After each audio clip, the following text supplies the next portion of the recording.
André Azevedo, o Oi. que todo mundo já sabia que ia acontecer, aconteceu. John Jones está aposentado. Era uma pedra cantada, né? Tudo que ele dizia era na direção de não vou voltar, não vou lutar de novo, não tenho mais saco. O Aspinall não é um bom custo-benefício para mim, não estou interessado. Agora, foi uma novela que se arrastou de novembro até junho, final de junho. Novembro, dezembro, janeiro, fevereiro, março, abril, maio, junho. 8 meses.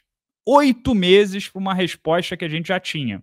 Já houve a dança da negociação durante 8 meses, segundo o Ariel Helwani, o John Jones falou, eu luto se você me pagar X. O UFC chegou com X e ele falou, não quero, mesmo assim não quero. Parece que essa foi a dança. Uhum. 8 meses de nada, Tom Aspinall no auge, físico, técnico, jovem, parando, esperando, sem nada para fazer, o que é horrível para ele. Dana White tentou até onde pôde, John Jones não estava interessado. Você acha que essa celeuma, esses 8 meses de nada, podem manchar de alguma forma o legado do John Jones? Ou é uma coisa que daqui a 2 ou 3 anos o pessoal se esquece que teve esses 8 meses e que esquece que ele não quis muito lutar com Aspinall, que era o campeão interino, Sim. e a gente vai olhar para o todo e não vai manchar nada? Cara, eu acho que manchar legado, eu acho que não mancha, porque ele já fez coisas muito mais graves que mancham o legado dele. Isso aí é o de menos, tá? Não preciso dizer aqui as coisas que o John Jones fez fora do octógono, tá? Agora, eu acho que isso não vai afetar, definitivamente, mas a gente fica com uma impressão ruim, uma impressão pior do que poderia ser, porque se ele já estava na cabeça que não queria mais lutar há algum tempo, acho que ter vencido aquela luta contra o Miocic, falasse assim, ó, aqui hoje eu paro porque eu já bati em todo mundo e não vejo mais graça nesse negócio, eu acho que ele sairia maior do que ele está saindo agora, 8 meses depois de nada, sabe? Se a questão era financeira e o dinheiro chegou e ainda assim ele falou não, talvez quando a proposta da grana chegou, ele já tinha virado aquele processo ali de tipo, Mental. agora já passou, agora não quero mais. Já estava indo para Tailândia fazer as coisas dele, os filmes, não sei o quê, viver a vida. Perdeu talvez aquele gosto, tá? Mas, sinceramente, eu não ficaria surpreso se em algum momento ele voltasse. Eu Eu acho também que, não. Era o que eu ia é, falar. eu acho que melhor para o UFC seria ele lutar com o Aspinall, perder para o Aspinall e passar o hype de lenda para o garotão chegando para o novo imbatível do pedaço. Tá? Eu acho que esse seria o desfecho perfeito para o UFC. Eu acho que o Dana estava perseguindo alguma coisa nesse sentido. Isso eu acho, tá, galera? Não é nenhuma informação oficial, pelo amor de Deus. Mas fica um pouquinho... Eu acho que fica aquele gostinho de quero mais, sabe? Fica um gostinho de quero mais, assim, de, porra, queria ter Para ele visto é mais esse bom, cara né? lutar. Para ele é Pra ele bom é bom. deixar essa... Mas eu não duvido que volte, não. Eu ia falar isso. Ele tem só 37 anos, para peso pesado não é tanta coisa assim. Então, assim, ainda há uma margem de arrependimento. Todo mundo tá falando de mim, o pessoal meio que me esqueceu. Por exemplo, eu acho que o que vai definir se esse momento vai manchar o legado futuro dele é o sucesso do Aspinall. Por exemplo, o Georges St-Pierre, para quem não lembra, ele fez uma luta com o Johnny Hendricks que eu achei que ele perdeu, inclusive. O Georges St-Pierre saiu com o rosto parecido que tinha sido atropelado por um caminhão e o Johnny Hendricks saiu intacto. Foi. Eu marquei aquela luta para o Johnny Hendricks, tá?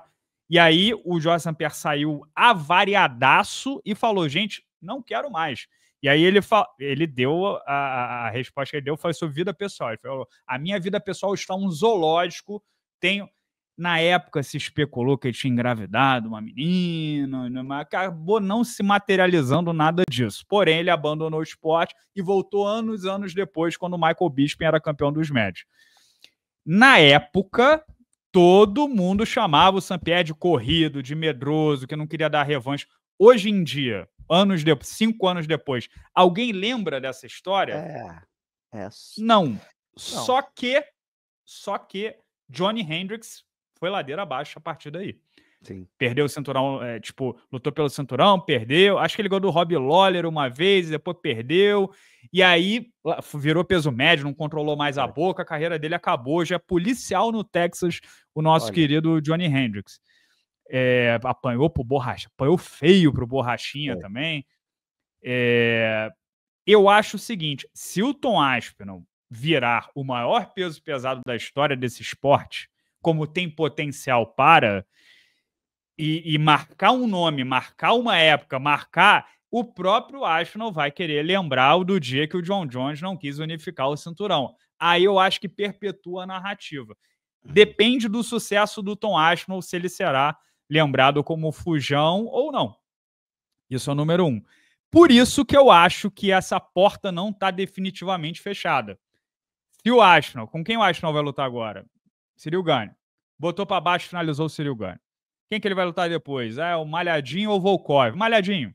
Defendeu queda, botou mão, derrubou o Malhadinho. 2 defesas rápidas. 30 segundos, 40 segundos. Todas essas jornadas, o nome do Jones será... E aí já é o peso pesado com 3 defesas, batendo recorde, papapá. Jones toma 30 milhões. Entendeu? Não, e tem uma outra coisa, né? Faz sentido. E tem aquele outro argumento, né? Que o Jones vai tuitar para sempre, né? Você não é o campeão de verdade porque você não lutou comigo.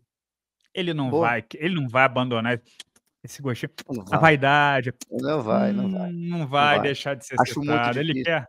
Acho muito difícil. É mais forte do que ele, tá? Eu acho que a vaidade dele, o ego dele é gigante. E eu acho que ele vai ficar provocando, vai... E assim, abre outra brecha, né, Renato? Abre porta para fazer, talvez, super lutas, né? O Francis Ngannou, o Alex Poatan, que ele já sinalizou que sempre quis lutar. Se o Aspinall perder para alguém e, de repente, essa pessoa anima o Jones. Entendeu? Tem brecha, cara. Eu acho que... Eu tenho feeling que não estamos vendo a aposentadoria definitiva do John Jones. É um feeling. Só tem 2 variáveis aí, André. Na minha opinião, a maior isca possível para trazê-lo de volta de forma inteligente se chama Francis Ngannou. Se o Dana White consegue, na habilidade, na malemolência, trazer o predador de volta, imagina, o Dana, quinta-feira, ao vivo no Instagram. Pessoal, deixa eu te anunciar aqui. O UFC 320, dia 5 de outubro em Las Vegas, que não tem pay-per-view de setembro. É o próximo, né, card que ele vai anunciar. Luta principal, Tom Aspinall, agora é o campeão linear dos leves, defendendo contra Francis Ngannou. Uau. O Ngannou saiu como campeão, né? O Ngannou saiu sem perder o cinturão. Campeão, nunca perdeu o cinturão. E aí então, você tem uma outra... e você tem um outro fio, que caso o Ngannou vá lá e bata no Aspinall, você tem a narrativa do John Jones que saiu sem perder o cinturão também, né? É o mesmo argumento que ele pode usar e que o UFC pode vender. E não lutou com o Ngannou. E se o Aspinall venceu o Ngannou, ele venceu o Ngannou. Exatamente. Entendeu? Exato. E essa é uma chave. Perfeita. É a isca perfeita. Chave de ouro. E a gente tem que considerar que o quê? Que a PFL não quer pagar a bolsa do Ngannou, que por contrato é de 10 milhões de dólares. A PFL não quer. Não, e assim, vamos lá. Você acha que nessa altura do campeonato, a PFL vai lutar não pagando... contra quem? A PFL não pagando 10 milhões. Se de repente... O Dana White é um homem de negócios, cara. Essa história de litígio, de raiva, isso aí, se for um contrato comercial interessante, bem costurado, ele volta ganhando, sei lá, em vez de 10, 3, melhor 3 na mão, do que um horizonte sem luta pela frente, do que 10 voando. Aí, pode ser que tenha negócio. E quem ganha somos nós, né? Quem ganha é o público, né? Não pode demorar, que o Francis tem 38, 39 anos, aí tem a história dos 2 bicudos não se beijam, né? Um diz que o outro é malzinho, o outro diz que o outro é chatinho, não se gostam, Renato, se detestam. Renato, não pode demorar, aspas, porque 38, 39, mas o campeão tem 30. Então, se o Ngannou vier com 40 e o campeão bater no Ngannou, vai bater no Ngannou do mesmo jeito, com 38, com 39, com 40, você entende? O UFC é melhor ainda. A vantagem está do lado do UFC. Para terminar, assunto John Jones, André Azevedo, é o maior de todos os tempos, sim ou não? Sim. Sem sombra de dúvidas. Para mim, sim. Não tem prisão, não tem Não, eu tô doping, falando da porteira para dentro. Porteira para nem dentro. Na porrada, nunca vi nem ninguém com fazer o que ele fez. dopinzinho, Ah, não, doping pô, não, olha só, doping até não. 2016 todo mundo tomava. Então, até 2016 tem muita discussão de melhor do mundo. Tem ele, tem Anderson, tem Saint-Pierre. Então, assim, noves fora dentro, com doping, sem doping, do octógono para dentro, John Jones, para mim. E para você? É. Tem muitos filtros que podem ser aplicados para essa discussão, né, mas é aquele negócio, né, todo mundo fazia também, estava todo mundo na mesma regra, todo É, mundo não, e né. assim, Renato, essa discussão é muito subjetiva e ela é muito traiçoeira, porque assim, vamos falar a verdade. Não é a verdade, vamos tocar num ponto. É, o melhor de todos os tempos, mas que tempo? Se o esporte, o tempo não para, entendeu? Você tem que pegar recortes, cara. O Você pega tempo não para. já dizia o poeta. Se você pega um recorte lá de trás, da época do Pride, pô, o Fedor Emelianenko lá ficou 10 anos sem perder e tudo e tal. Mas assim, o John Jones, cara, primeiro, ele foi campeão no UFC em 2 categorias, invicto, porque só foi aquela cotovelada, né? A gente pode falar, pô, o Verdun finalizou o Fedor teve outras derrotas. Mas eu acho assim, do jeito dominante que fazia, como fazia, eu achei que ele melhor misturou. Tem o argumento do Saint-Pierre, sim, mas o Saint-Pierre já fez muitas lutas pragmáticas ali, sabe, de botar para baixo, de amarrar, não sei o quê. O John Jones acabou fazendo umas lutas mais acirradas no final da carreira, mas não lutas monótonas. Talvez um pouco menos animadas, mas não monótonas, né? Era sempre. Ele fez lutas equilibradas no final, mostrando que o monstro também poderia sangrar. Mas para mim, essa é uma opinião pessoal, tá? Conta nos comentários aí, galera, o que vocês acham. Que quem melhor misturou foi o John Jones. Em pé, wrestling, chão, agressividade, dano, aquela aura de campeão, aura de invencível que eu vi, que eu testemunhei no meu recorte temporal, foi o John Jones.